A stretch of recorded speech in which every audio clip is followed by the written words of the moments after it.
My biological birth parents were white, but my life, the past 70 years, has been black.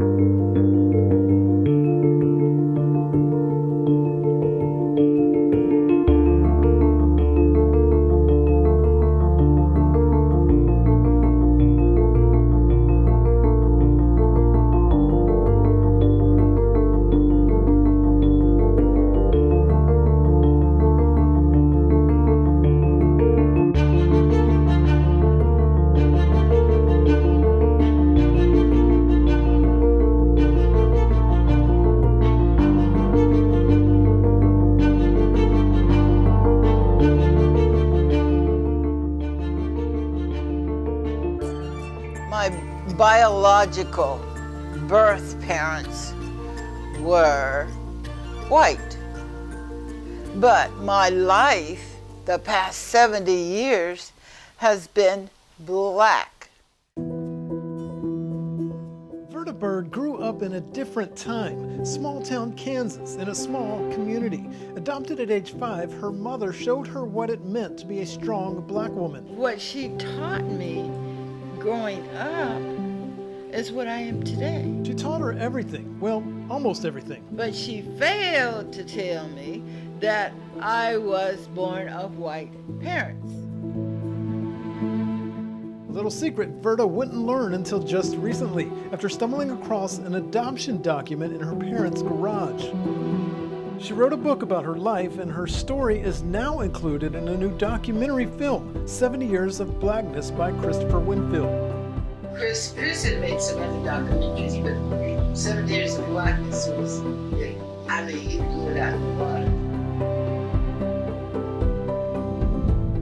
So we have won how many awards for this film? With a total of 8 winning documentaries. I ain't got nothing to say because she said everything. So she told me about her story, and I just thought it was an interesting story.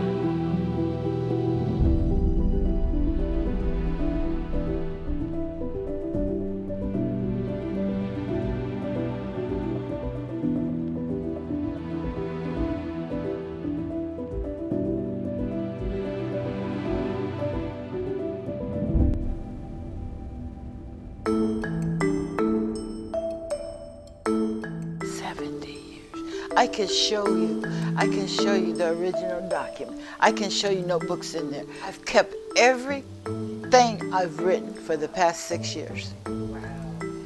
Everything. So Ms. Verda Byrd, thank you for welcoming me into your home. First off, how does it feel after 70 years of blackness to find out in your DNA that now you are white? Actually, it has not changed my life at all. Mentally, had to be accepted, only mentally. But my life has not really changed. In fact, it's gotten better to know my original roots. After the documentary of 70 Years of Blackness and your friends and family have seen this, and just like me, other people's reactions, right? What do you do now? Do you get your white privileges? Let me see your birth certificate. All those kind of questions come up because as I'm doing this, and we're cutting all the part out, as I'm doing this documentary, people are asking me like, oh my God, what does she look like? Did she get her privileges? How have you fielded those questions over these last 6 years? I've been asked the same questions many times over and over. And the same answer, same and only answer that I can come up with is it has not changed me. As a human being, I'm still Verda. And my name was changed from Jeanette to Verda, and Verda has existed for over 70 years, and I'm not changing back to Jeanette. I'm not changing what I have done, what I've learned, what I've experienced. I'm not changing nothing to go backwards. I need to keep going forward. 70 Years of Blackness is my world. And then now that you are here in front of my face, you can see I love my blackness. And that's what I like to show. Okay. I'm a proud, beautiful black woman.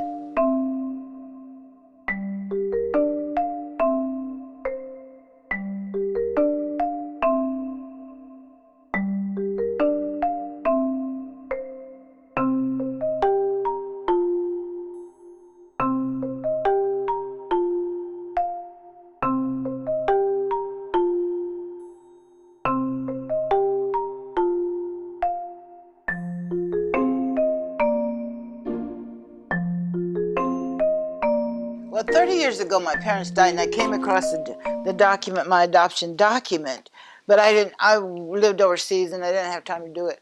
So I came across it again in 2013, and I had more time to research who I was and what my original birth roots were. Mm-hmm.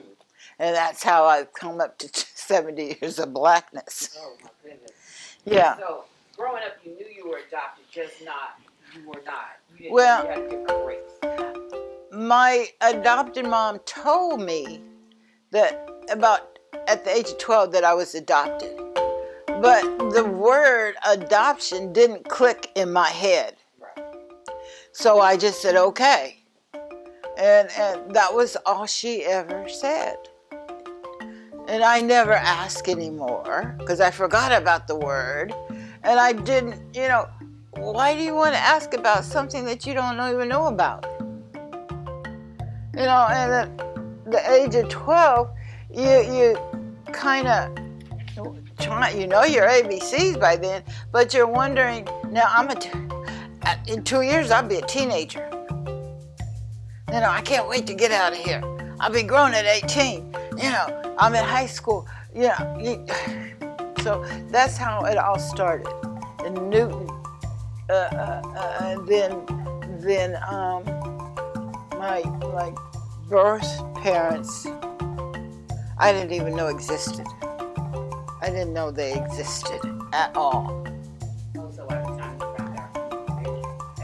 Yeah, I just found this out 6 years ago.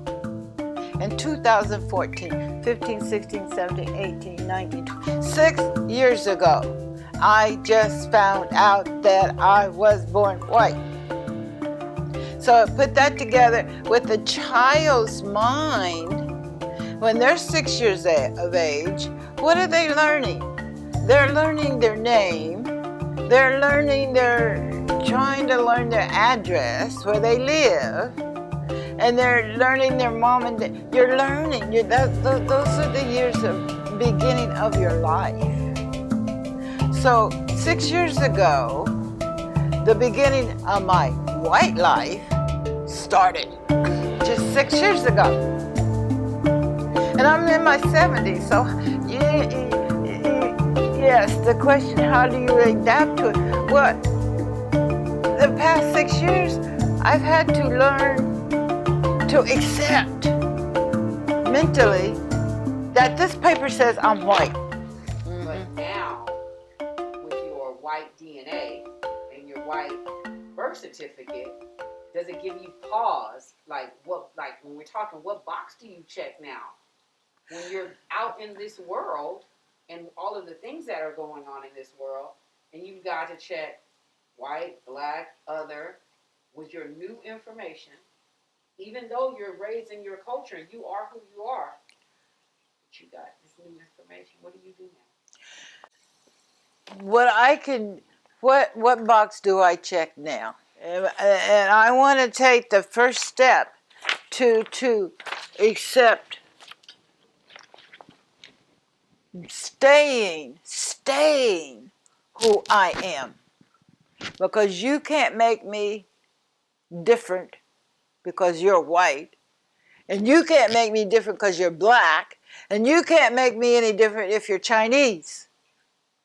I have said over and over and will continue to say, I am human.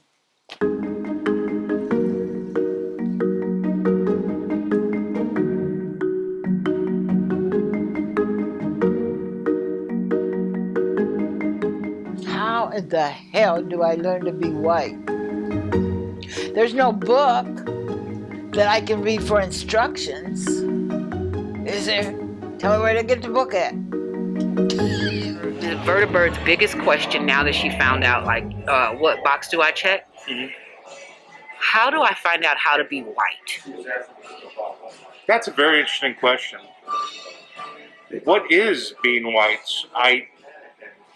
Everyone's experience is different in life. Okay.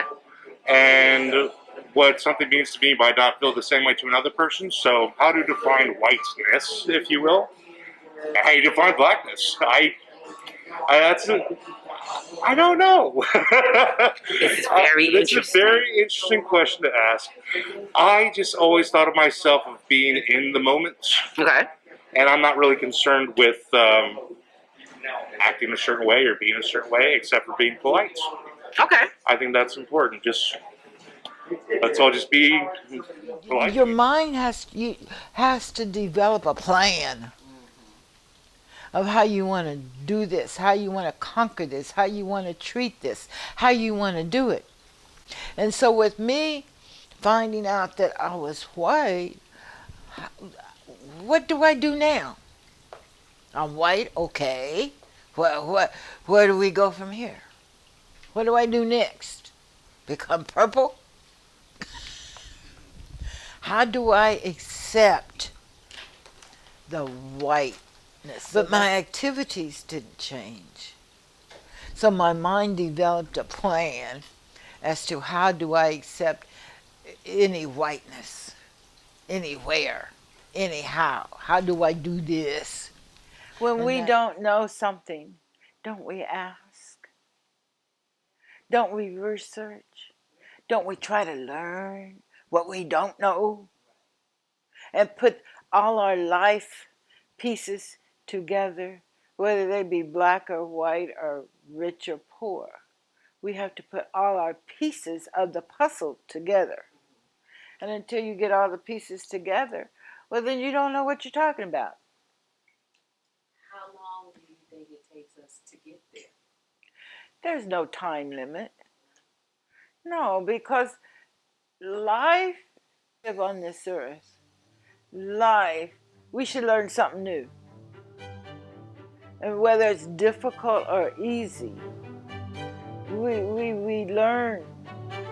We should learn what we can and can't do, or can't, or what we don't even know how to do it.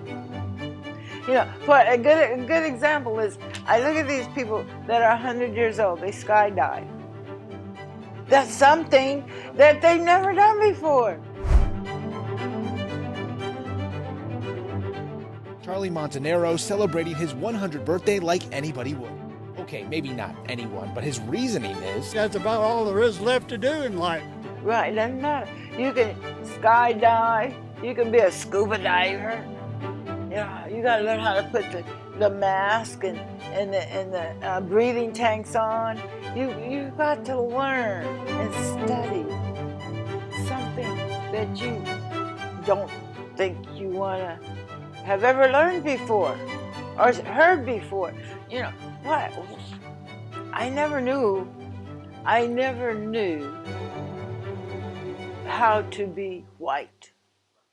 I never knew how to be white. And still don't, because it's still complicated. What do I do to be white? What haven't I done to be black? How did I learn to be black?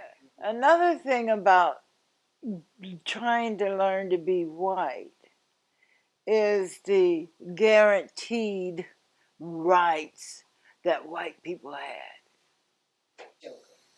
Yeah. They were guaranteed to vote. They were guaranteed they could sit anywhere they wanted to sit. They were guaranteed that they could go to any school they wanted to go to. They were guaranteed these things. Whereas I've said, and I will say, and we all know, we as Black African Americans, we had to fight to get there.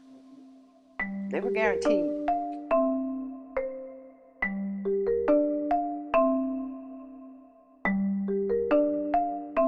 Your story really intrigued us. My wife, if I can just mention that, she was adopted, and so it resonated with her in obviously an obvious way. The realization that happens, you do realize that you end up having a family outside of the family that you had grown up with. And you end up with siblings, and you end up with aunts and uncles that you didn't know. I mean, at the beginning, I did locate some siblings. And we did have a meet and greet. But now we're not communicating. And that's okay with me, because they didn't know me and I didn't know them. And I've had a good life, and their life has been different than mine. So, but that's okay. That's okay. I still continue on with my life, and 70 years of blackness, that's why I'm here. It's I guess it's trying to find who you are. You at least you get that other piece, but like you said, you move on, you carry on. Yes.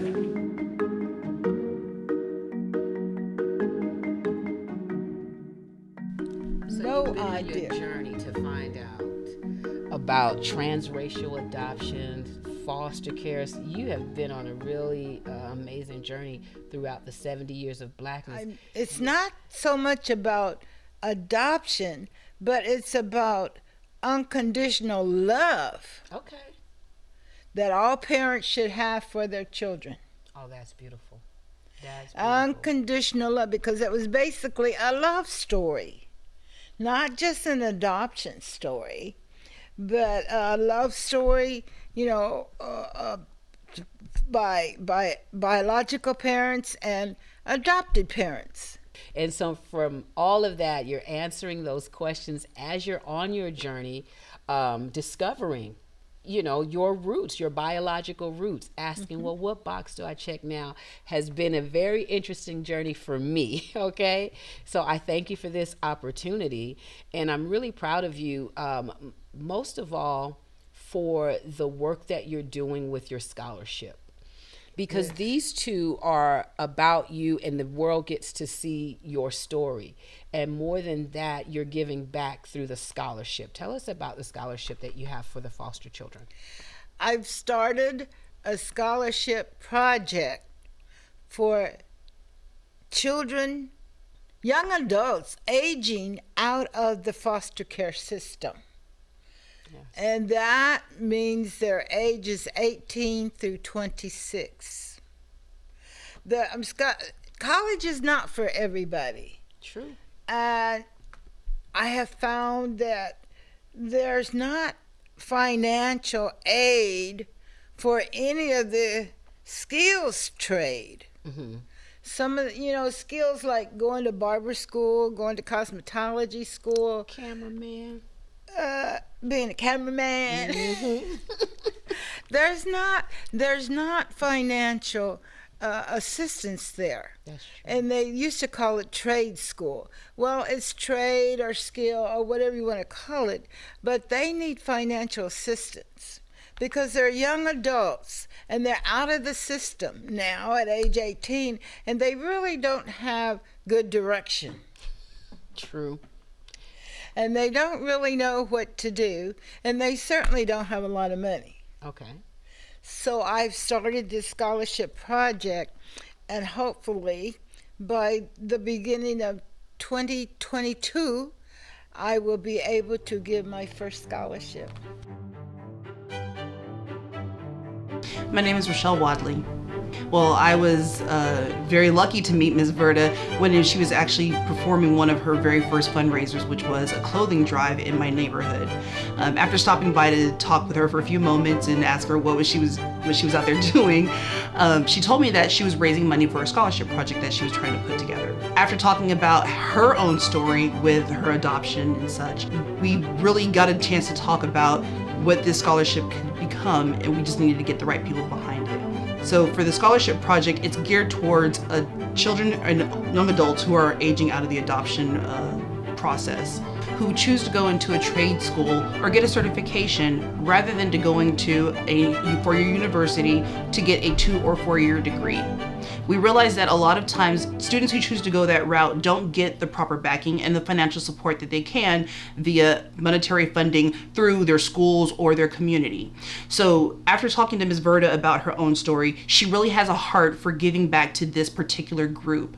This group is sometimes not considered when looking at funding for schooling when it comes to sponsorships to help them achieve those lifelong skills that can help them get careers that are just as valuable as can benefit them and their community. The more we look at how those around us, like we talk to people and we realize, oh wait, you're adopted, or oh, you know somebody that's adopted or something like that. And then you're like, oh, you know what?